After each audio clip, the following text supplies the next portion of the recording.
Yeah, Turner's has a significant hamstring, so he'll be out for a while. And Tommy's probably day to day, just based off his pain threshold of dealing with the plantar fascia. Any other Not that I can think of. Jamari's going to play, so that was the one that was out before that. What do you think of Sierra Wright coming in? What'd that look like to you? I thought he played really well. Forced a fumble, had the pass, had tight coverage on the one. He got the pass interference call on, tight coverage down the sideline. Thought he played with energy and physicality. Thought he played really well. How about Gunner? For Turner and played. Yeah, I thought Gunner came in and played really well. Unfortunately, overtime got away from us a little bit, so that affected us. But even that was like a twist move, the twist game, and needed a little bit more help there. But I thought Gunner came in and filled in well. Illinois coach, 5.5 yards per carry on 19 first down runs. Did you see any prevailing theme there? Anything that was a constant? Yeah, they have still had a lot of yards after contact. It's the second week in a row I'm saying that's disappointing. I think I believe, and if I'm wrong, forgive me. At halftime, they had 31 yards rushing. You know what I mean? So it was really in the second half. Because I remember addressing that, like, hey, this is a. We predicted it. We told them, hey guys, they're going to come out. They're going to go tempo, no huddle. They're going to run RPO it. So like when it happened, they were, that we were really settled in. They adjusted as the game went on, and they found more runs. They ran some crack tosses. They ran some different things, and really at the end of the day, we just didn't get off blocks, and we didn't win third down. So, you can only run the ball when you're converting third downs because you can stay. If you run the ball, you're going to be in third down. And they were in third manageable. If they didn't get the third down, they got the fourth down when they went for it on fourth down. And we're not tackling at the level that we've seen us tackle at, and getting off blocks and at the level we've shown before. And so that's something that we have to improve this week. How have you been working on some of the communication issues? You mentioned the man-to-man coverage and guys maybe not doing what they're supposed to be doing. How did that get ironed out over the last couple of days? Yeah, and honestly, Sam, it's not even like, I know I have this. The one, Deshaun got fooled on the one where the guy kept going from tight end to O-line, right? And they followed the rule. I think they announced it. I don't know. They announced it to me. So, we need to know that. But he got fooled on that.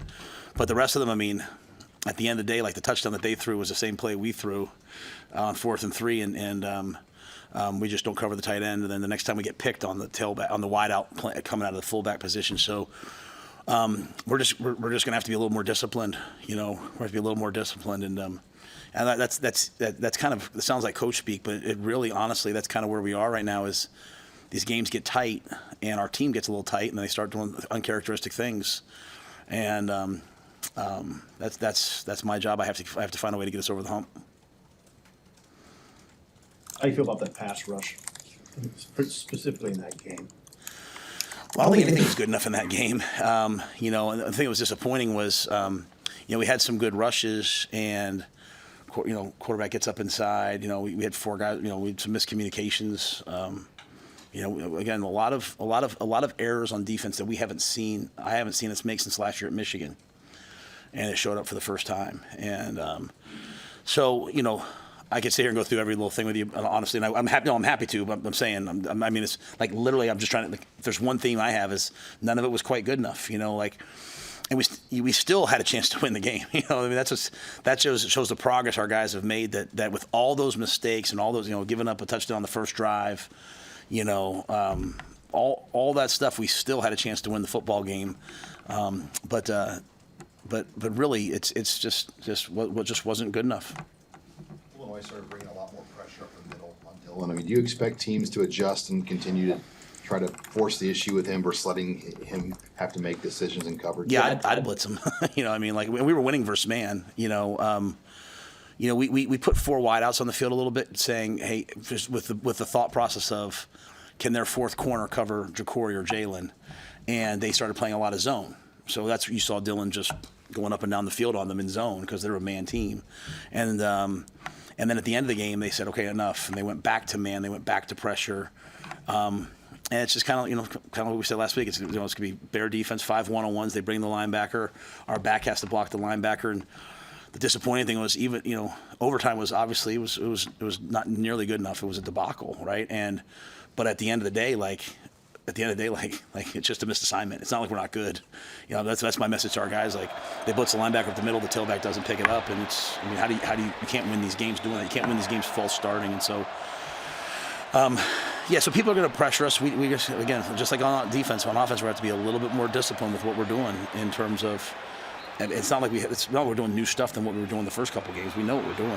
We got in this ball game and we were just a little too tight, and we had to settle down and make one more play in my mind. And Illinois played loose, and they made a couple plays that won the game for them.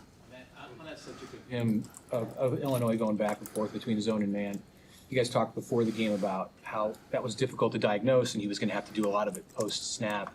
How did you see Dylan? He crushed it. Assess that. Yeah, I thought Dylan was excellent. I thought he got fooled on the very first one.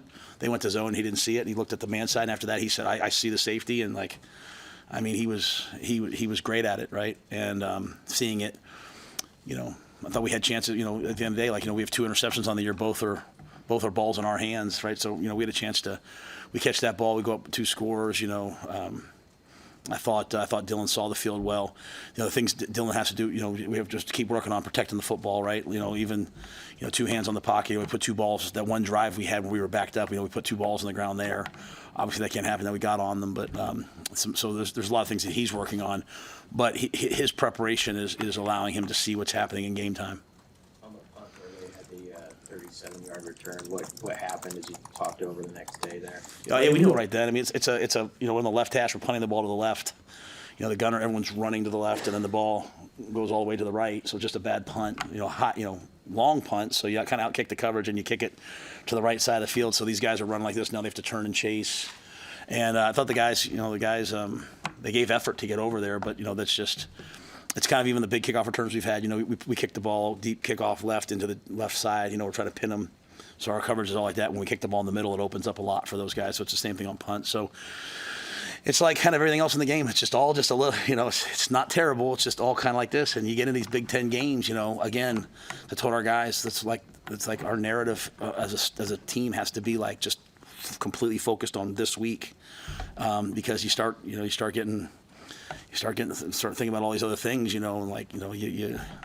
have a game like this. And Illinois, I mean, you could feel Illinois' passion for that game. They've been waiting for that game for a long time, since we went there last year. And I thought our guys played hard. I have no issue with that stuff. It's just a lot of uncharacteristic mistakes, and I put that on me. That's not, some coaches come and say, "Oh, it's on me." No, when that happens, I'm always like, this is typically things that happen in a year too. You have a couple games, and all of a sudden you have this game, you come back down, and you're like, all right, then teach the guys, like, hey, you have to attack every game the same way in terms of your energy and effort and stay locked into the game.